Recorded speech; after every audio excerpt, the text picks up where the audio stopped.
Just the thought of high school is a concept that many homeschool parents dread from the time that they begin thinking about homeschooling until the time that it comes. If you started homeschooling early, you might have said something along the lines of, "I'll cross that bridge when I come to it."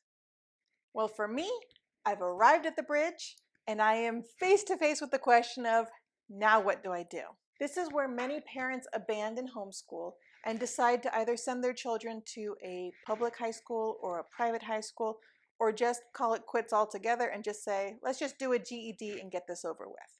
Now, those parents have their reasons for doing so, but fear of not knowing how to navigate the high school level in homeschool should not be that reason. So I'm going to take you through my process of mapping out a plan for high school for my daughter, choosing her classes for the 9th grade, and setting her on a path for graduation. Let's get started.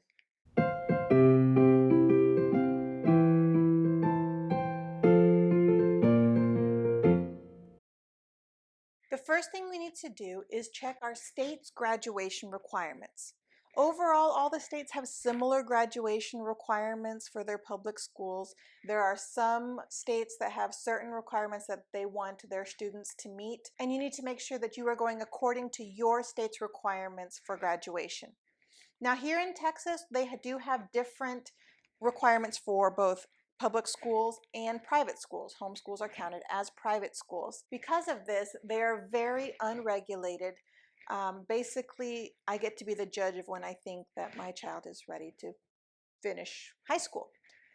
But since my goal as a homeschooling mom is not to just get this over with, but rather to give my child a good education, I'm going to use the public school regulations as a guide for what I want my child to do. I won't follow it exactly because there's other things that I think homeschool allows for, but I am going to use it as a guide to make sure she gets those core classes in and done. So the first thing I'm going to do is do a search for Texas high school graduation requirements. And after clicking on a few links, I found this. This chart shows that she will need 4 levels of English, 3 levels of mathematics, 3 levels of science, 3 levels of social studies, 2 years of a foreign language, or here in Texas, they allow you to do computer programming as your foreign language. So you can do computer coding or computer programming as a foreign language. So that's an option too. Now I'm going to plan the core classes for the next 4 years. So I'm going to be using the public school chart here to figure out her core classes. We do so many extracurricular activities that her electives will be more than taken care of in those. But I am going to choose a year of English for each of the 4 years, 3 sciences, 3 social studies, and 3 mathematics, along with 2 years of foreign language, just like it suggests here for the Texas public schools. So now I need to choose her classes.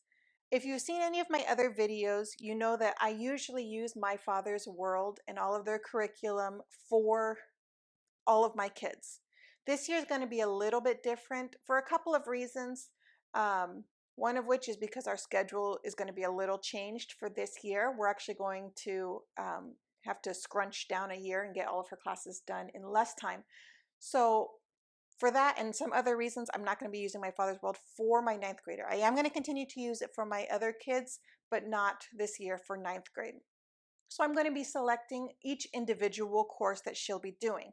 Some of the courses that she'll be doing are the ones that are recommended by My Father's World, and I'll just be purchasing them from their website or from other websites. But others I have selected that are a little different. So let's start with math and science. For math, I'm going to be selecting Algebra I for her, which is the recommended course both for the public schools here in Texas and also by My Father's World. And it's going to be the Saxon math, which is what she did in 7th and 8th grade. So she'll just be continuing with that line there. So it'll be Algebra I from Saxon. For science, she's going to do the Apologia version of biology. Biology is also what is recommended by My Father's World and by the Texas public schools. My Father's World, they're suggesting the Berean books and I'm going to do Apologia. And the simple reason for that is because Berean books are not in stock right now. They say they're going to come back in later this summer. Who knows, with all of the shipping problems that we're having at the moment, I don't know if it'll come in time, and I need it to be here before the beginning of June. So we're going to do the Apologia Biology because it's in stock. Now for English, I'm going to be doing a program called IEW. It's the first year I'm doing this.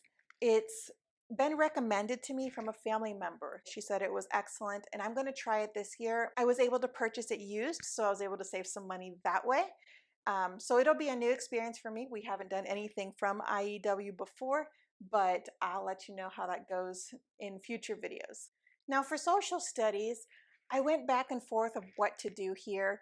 I could have done world history or American history or several other different options that I had. But since I'm going to be kind of sandwiching this school year and making it a little bit shorter, I wanted to do something that was going to be easier. And one of her requirements is a government course, which is only a half year.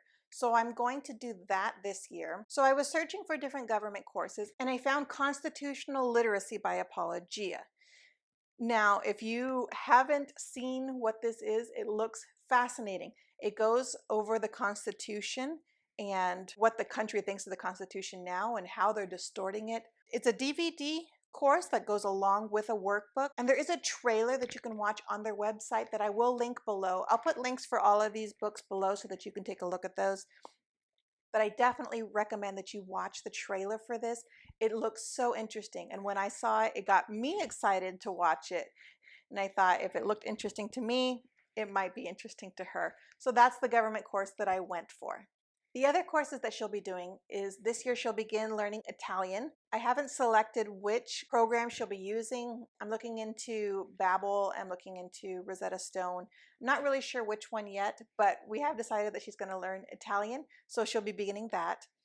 Also for her Bible course, as you know, we do Bible quiz, but this year it's going to begin a little later. It's not going to start probably until about September, and we're going to start our school year in June.